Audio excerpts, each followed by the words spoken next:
ఎలా ఉన్నారో భాష కూడా చూద్దాం అంటున్నాడు. అక్షరం అనేది ఎక్కడ వస్తుంది అంటే శివుని యొక్క సమర్థనాథం నుంచి 14 అక్షరాలు ఉంటాయి. దానిలో భాగంగానే ఓంకార నాదం వచ్చేసి ఆ నాదంలో ఉన్నానే అక్షరాలు వస్తాయి. ఆ శబ్దాల్లో ఉన్నానే అక్షరాలు వస్తాయి. నెక్స్ట్ వచ్చేసి భాషాక్షరం పిల్లల్లో జరగాలి అంటే మన మెదడులో రోగా అనేటువంటి ఒక ఏరియా ఉంది.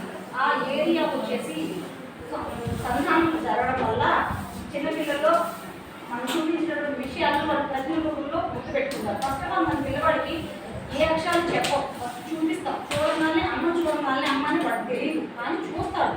ఫస్ట్ ఆఫ్ ఆల్ పిల్లవాళ్ళు కలిగేటువంటి జ్ఞానం ఏంటి అంటే చూడడం మాత్రమే కలుగుతుంది. నెక్స్ట్ వచ్చేసి ఇక్కడ చూడండి స్వేచ్ఛ సంభాషణ. ఇప్పుడు 3 నెలల పిల్లవాడు ఉన్నాడు. పిల్లవాడు ఏం చేస్తాడు, మనం ఏం చెప్తే వాడు చెప్పాలి. వాడు 3 లేదు కాబట్టి చిన్న పిల్లవాడు కాబట్టి అను అను అలా 3 నెలల సంభాషణ చెప్తూ ఉంటుంది. నెక్స్ట్ వచ్చేసి 6 months వచ్చేసి అత్త తాత అలా ప్రతి ఒక్క పదాన్ని ఒక్కదాన్ని యాడ్ చేసుకుంటూ వెళ్తాడు. నెక్స్ట్ 1 yearలో 2-3 పదాలు మాత్రమే మాట్లాడతాడు. ఎట్లా అది కూడా 2 అక్షరాలతో కొన్ని పదాలు, అమ్మ అని అత్త అని అట్లా. తర్వాత ఏమంటాడు అమ్మ వచ్చి అంటే కంప్లీట్ చేయడు వాక్యాన్ని. 2 words కంపల్సరీ మాట్లాడాలి. అదేంటి 1 or 2 yearsలో మాట్లాడాలి. నెక్స్ట్ 3 yearsలో వచ్చేసి కథ చెప్తారు. అది ఎలా అంటే ఊహాజ్ఞానంగా కావచ్చు, ఇంకోటి కావచ్చు. పిల్లలు ఏం చేస్తారంటే మనకు ఉన్నటువంటి చుట్టూ ఉన్న పరిసరాల అంకరణ ద్వారా ఒకటి జన్యు ప్రభావం ద్వారా జన్యు ప్రభావం అంటే మన తల్లిదండ్రులు ఉన్న లక్షణాలు బట్టి ఉంటుంది అన్నమాట. తల్లిదండ్రులు ఉన్న లక్షణాలు కానీ పరిసరాల్లో ఉన్నటువంటి జ్ఞానాన్ని అనుసరించుకొని పెద్దవాడిని అనుసరించడం. ఇప్పుడు ఇంకా సార్ ఒక ఎగ్జాంపుల్ చెప్పారు. ఏమో చెప్పారు, మా నాన్న ఇలా సిగరెట్ తాగుకోవాలని చెప్పారు. అంటే తను ఏం చేశాడు, అక్కడ పరిసరాలను గమనించాడు. వాళ్ళ తల్లి ఏం చేస్తుందని గమనించాడు. కాబట్టి వాడు సిగరెట్ తాగడం, మా నాన్న సిగరెట్ ఇలా తాగుతాడని చెప్పి ధైర్యంగా సార్ చెప్పగలిగాడు. అక్కడ ఏం జరిగింది, స్వేచ్ఛగా చెప్పగలిగాడు. అంటే ఇక్కడ స్వేచ్ఛ సంభాషణ పిల్లల్లో అలా జరగదు. నెక్స్ట్ పాటలు.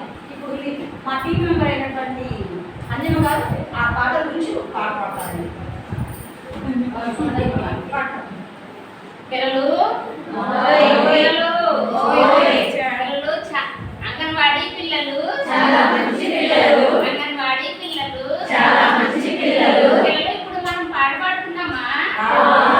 ఏం పాట పాడుతున్నామంటే రండి రండి పిల్లలు రంగురంగుల కొడుకులు అని నేను పాట పాడుతున్నామా?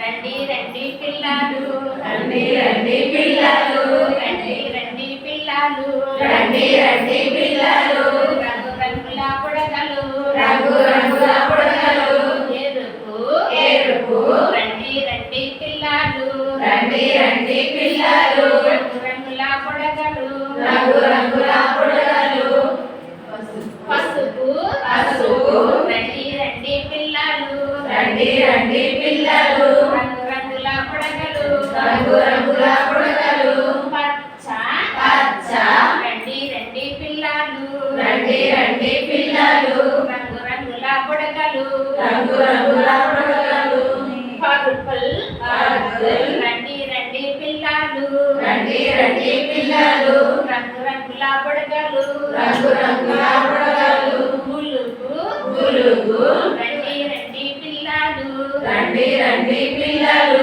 రంగు రంగుల బుడగలు రంగు రంగుల బుడగలు ఎల్లో ఎల్లో రండి రండి పిల్లలు రండి రండి పిల్లలు రంగు రంగుల బుడగలు రంగు రంగుల బుడగలు రండి రండి పిల్లలు రండి రండి పిల్లలు రంగు రంగుల బుడగలు రంగు రంగుల బుడగలు ఒకటి కొనండి అందులో ఒకటి కొనండి.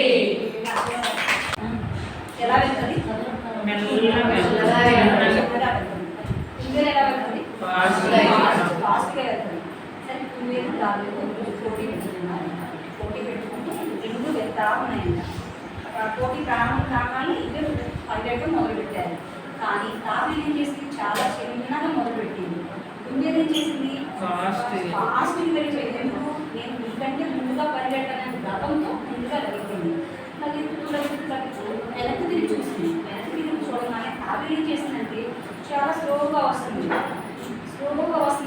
ఏం చేసింది, అక్కడ చెట్టు కనిపించగానే తాబేలు చేతులు పడుకోవచ్చు లేదు పడుకుని పోగానే ఈ కుందేలు నిద్రపోయేసేసరికి తాబేలు తన ప్రయాణానికి ఎక్కడ ఆగకుండా స్లోగా అటు ఫాస్ట్ కాకుండా నిదానంగా తను ఎలా అయితే మొదలుపెట్టింది అలానే స్లోగా గమ్యాన్ని చేరుకుంది. ఇక్కడ ఎటువంటి ఆటంకాలు ఎదురైనా సరే మనం చేరాల్సిన గమ్యం మాత్రం చేరాలి.